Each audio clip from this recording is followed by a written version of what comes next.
When she whispered, "If you're brave enough, come after midnight," I thought it was just a test of courage. But it became the night that changed everything I thought I knew about desire, restraint, and her. The evening had unfolded like so many others at my friend's house, casual, easy, and filled with the kind of background noise that makes you feel safe. The television hummed softly in the living room, my friend half absorbed in a game on his console, while the smell of freshly brewed tea drifted faintly from the kitchen. I had been there countless times, but that night, for reasons I couldn't explain, everything seemed to hold a different weight, as though something quiet but important hovered just out of reach.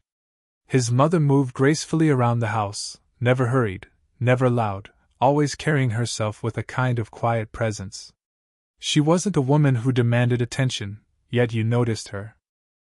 Maybe it was the way her voice seemed to cut through the background noise when she spoke, or the calm steadiness in her eyes when they lingered on you a moment longer than you expected. I caught her watching me once, leaning casually against the doorway as she folded a dish towel in her hands. There was nothing obvious about it, no dramatic pause, no exaggerated look. Just a subtle stillness, like she was studying something she already knew but wanted to understand again. When our eyes met, she gave the faintest smile, the kind that felt both reassuring and unsettling at the same time. Later, when my friend went upstairs to grab something, the house grew quieter, the hum of the console pausing with him. I stayed in the living room, absently scrolling through my phone, but I could feel her presence before she even entered. She walked in softly, her robe sleeves brushing against her wrists, the fabric catching the golden lamplight. She didn't speak right away. She just looked at me, calm, unhurried, as though choosing her words carefully. And when she did speak, her voice was low enough that it almost felt like it belonged to the room itself, not just her. "If you're brave enough," she said, tilting her head slightly, her eyes locked onto mine. "Come after midnight." The words hung in the air, simple but heavy. They weren't playful exactly, but neither were they cold. It was as though she'd placed a key in my hand and walked away, leaving me to decide whether I wanted to find the door it unlocked. Before I could form a response, my friend's footsteps returned on the stairs. She glanced toward the sound, then back at me, her expression smoothing into something almost unreadable. With the softest of nods, she turned and slipped out of the room, leaving behind only the faint trace of her perfume and the echo of her words repeating in my head. I laughed off the rest of the evening with my friend, but the truth was, I was no longer really there. Every glance at the clock, every quiet pause in the conversation seemed to pull me back to that moment. After midnight. The words pulsed like a secret under my skin, daring me, questioning me, promising something I didn't yet understand. When I finally returned home that evening, the world felt strangely quieter, as though the streets themselves carried her words back with me. My room, usually a place of comfort, felt too small, too still. I sat on the edge of my bed, scrolling aimlessly through my phone, but every few minutes my eyes drifted to the clock glowing faintly on my nightstand. 10 o'clock. Then 10:30. Time seemed to move with deliberate slowness, as though the night wanted me to wrestle with what had been said. "If you're brave enough, come after midnight." I replayed it again and again, searching for the tone behind her voice. Was it a challenge? A joke meant to unsettle me? Or something far more layered, something she didn't want to put into plain words? Each possibility tied me into tighter knots. I tried distracting myself. I pulled a book from the shelf and stared at the pages until the words blurred into meaningless ink. I turned on some music, but even the songs felt like background noise, their rhythms out of sync with the pounding of my heart. I even stepped to the window, watching the empty street below, the occasional streetlight humming with static. Nothing worked. Her voice was everywhere. I leaned back, pressing my palms against my eyes as if I could block the thoughts out. But that only brought back her face, the way her expression had softened into something unreadable after she spoke. Not flirtatious, not mocking. Just steady. Intentional. My mind argued with itself in circles. One part of me whispered of boundaries, of consequences, of how reckless it would be to take her words literally. She was my friend's mother. That alone should have been enough reason to dismiss it. But another part of me, the part that noticed the way her eyes lingered, the part that remembered the faint scent of her perfume, told me it wasn't just a passing comment. That there was a door opening, and it was up to me to decide if I would step through it. By 11, I was pacing my room, the floor creaking softly under my feet. The air felt too thick to breathe. I caught my reflection in the mirror and saw how restless I looked, shoulders tight, jaw set, eyes darting as if expecting answers that weren't there. "Don't be ridiculous," I muttered under my breath, trying to steady myself. Yet even as I said it, I knew I wouldn't be able to stay put. Midnight was drawing closer, and with it, a pull stronger than reason. At 11:30, I sat back down on the bed, elbows on my knees, staring at the clock. The ticking filled the silence, steady and merciless.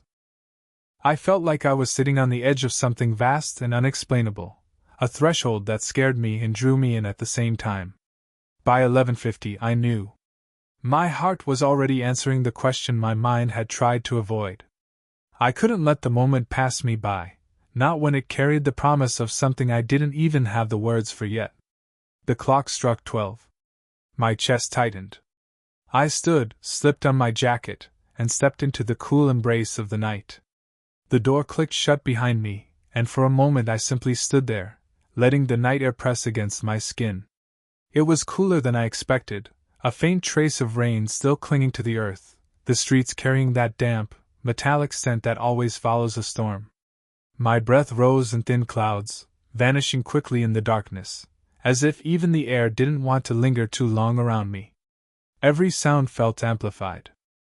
The crunch of gravel beneath my shoes, the rustle of tree branches swaying in the faint wind, even the distant hum of a lone car somewhere blocks away. The world was quiet, but not empty, alive in the way it only is when most people are asleep. Each step seemed louder than the last, and yet, no matter how much I told myself to slow down, my pace carried me forward almost against my will. The closer I walked toward her street, the more my mind shifted from uncertainty to anticipation. I replayed the scene over and over, the tilt of her head, the calm certainty in her voice, the way she looked at me as if she knew I wouldn't be able to resist. After midnight. The words rang like a quiet promise, a test, and a confession all at once. The lamps along the road cast pools of amber light, stretching long shadows across the pavement. My own shadow walked beside me, elongated and wavering, like a quieter version of myself, one that seemed braver, more certain, even while my chest felt like it was being pulled in two directions. One step forward, one step back. Yet forward always one. As I turned the final corner onto her street, the familiar row of houses stretched before me, their windows mostly dark. A dog barked in the distance, sharp and sudden, then fell silent. The neighborhood was asleep, and I was intruding, walking through a silence I wasn't sure I had the right to disturb. Her house came into view, a faint golden glow spilling from the curtains in the front room. Not much, just enough to suggest someone was awake waiting.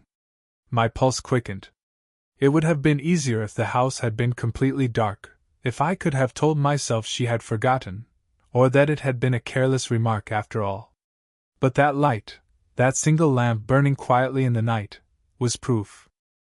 By the time I reached her front gate, my heart was thundering in my chest.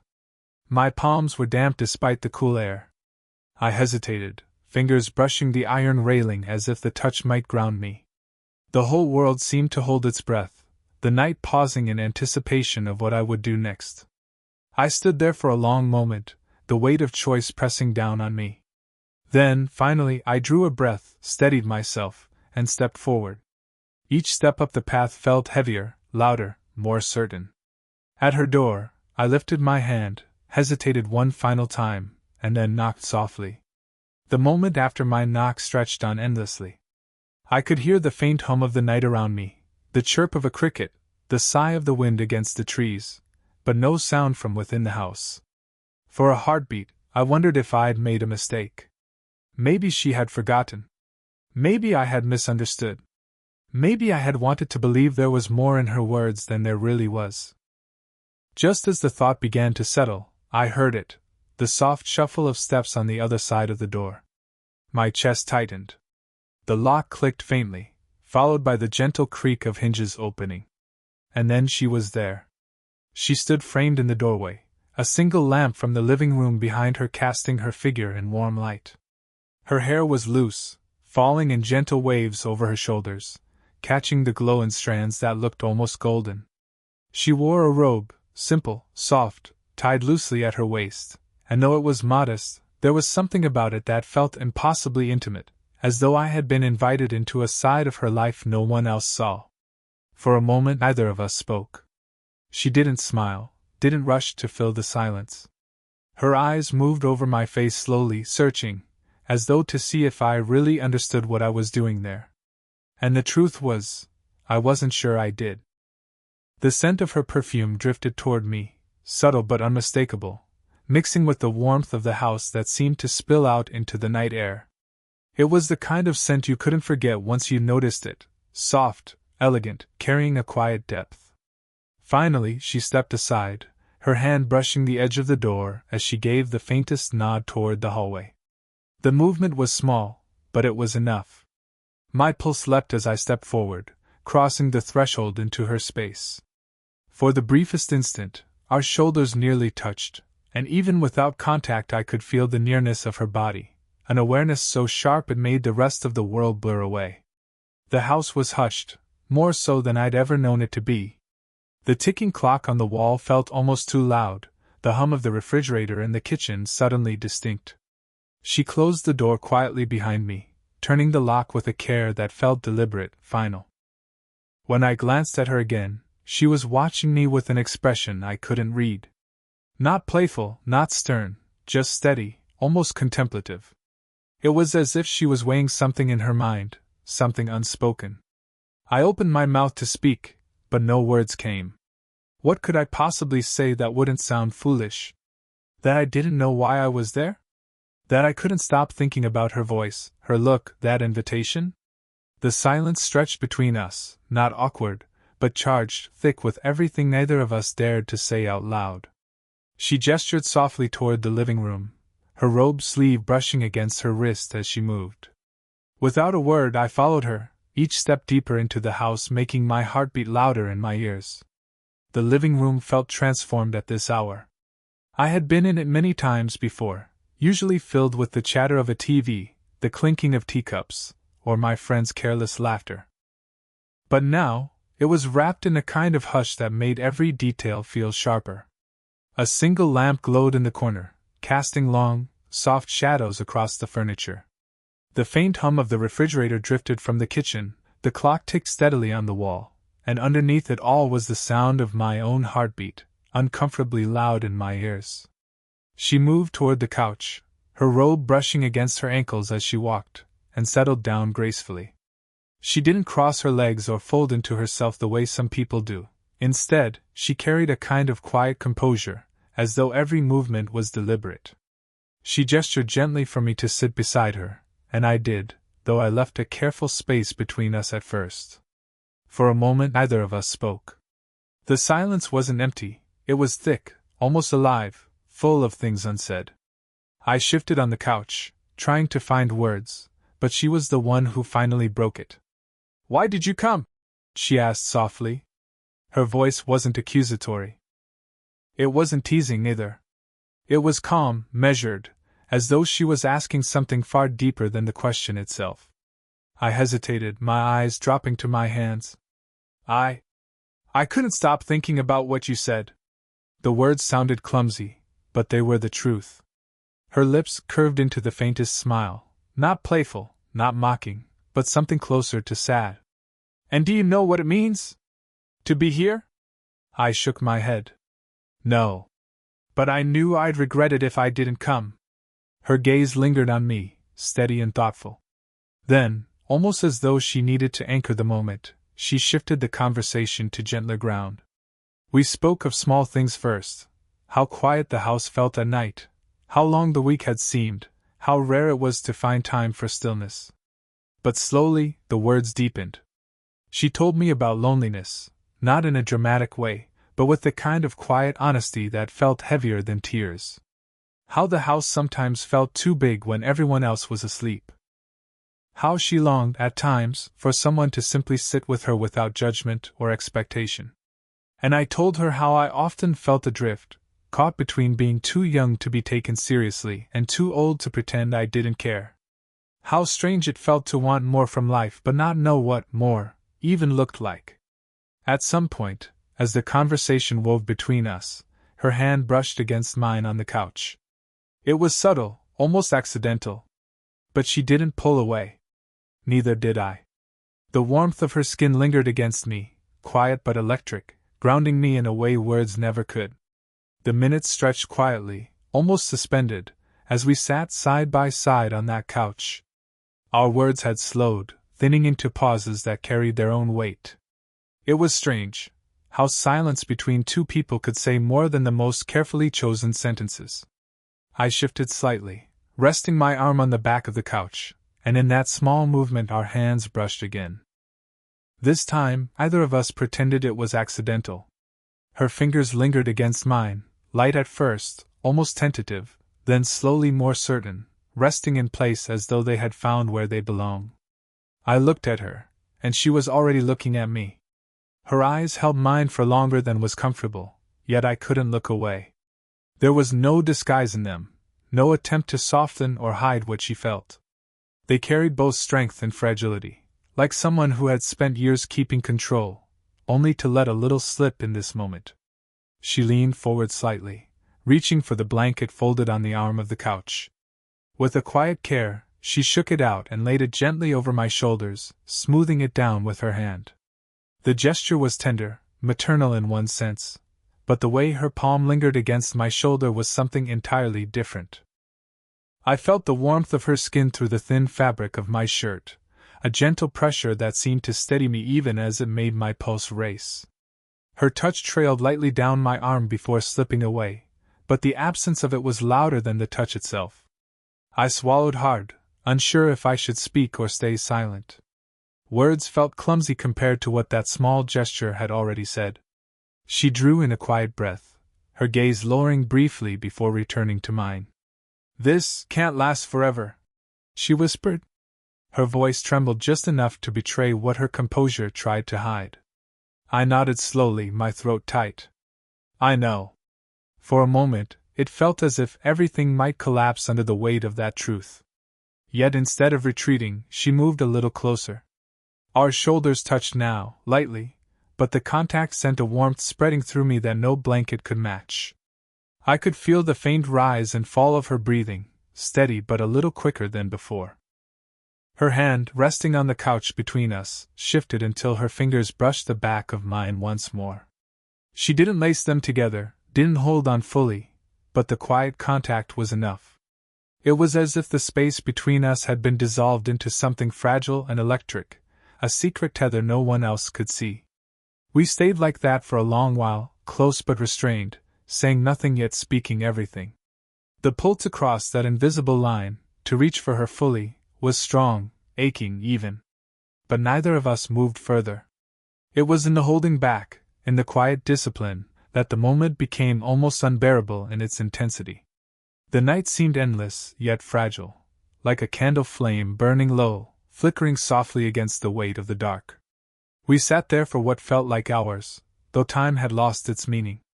The lamp still glowed gently in the corner, casting golden light across her face, highlighting the quiet depth in her eyes. Neither of us spoke much anymore. Words had carried us this far, but now it felt as though silence was safer, more honest. Eventually, though, even silence began to shift. A faint light edged the curtains, a whisper of dawn brushing against the room. The world outside was waking, and with it came the quiet reminder that this moment couldn't remain suspended forever. She was the one who finally stirred, drawing a slow breath as if steadying herself. Her hand slipped away from mine, lingering just long enough to make its absence felt. She looked at me then, not with regret, not with fear, but with a kind of acceptance that made my chest ache. "It's morning," she said softly, her voice almost breaking the spell of the night. I nodded, my throat tight, unsure if I trusted myself to speak. She rose from the couch, smoothing the folds of her robe, and gestured gently toward the door. The movement wasn't abrupt, but deliberate, as though she needed to carry us both back to reality. I stood too, feeling strangely unsteady, as if I had stepped out of a dream too soon. We walked together down the quiet hallway. My steps felt heavier with every one I took, like each was leading me away from something I wasn't ready to leave. At the door, she paused, her hand resting lightly on the handle. Then, instead of opening it right away, she turned to me. For a heartbeat, we stood face to face in the stillness. Her eyes searched mine, and then, slowly, carefully, her hand reached out, slipping into mine. Her fingers were warm, steady, holding with a kind of firmness that felt both reluctant and necessary. I closed my hand around hers, letting the moment stretch, feeling the weight of everything unspoken between us. "You were brave enough," she whispered. Her lips curved into a faint, bittersweet smile. "That's all I needed to know." The words struck me deeper than I expected. They weren't a declaration, nor a promise, but something gentler, more profound. A recognition. A secret held between us that would never need to be explained to anyone else. Finally, she let go, her hand slipping from mine as she turned the lock and opened the door. Cool morning air drifted in, brushing against my skin like a reminder that the world outside was waiting, indifferent to what had just passed. I stepped out onto the path, pausing once to look back. She stood in the doorway, framed by the soft glow of the lamp behind her, her expression calm yet touched with something I would carry with me for a long time. She gave me the smallest nod, and then, with quiet grace, she closed the door. As I walked away, the street bathed in the first light of day, I felt a strange mix of ache and peace. The night hadn't given me everything I thought I wanted, but it had given me something I didn't know I needed. A memory carved deep, tender and bittersweet, a secret marked forever by her words.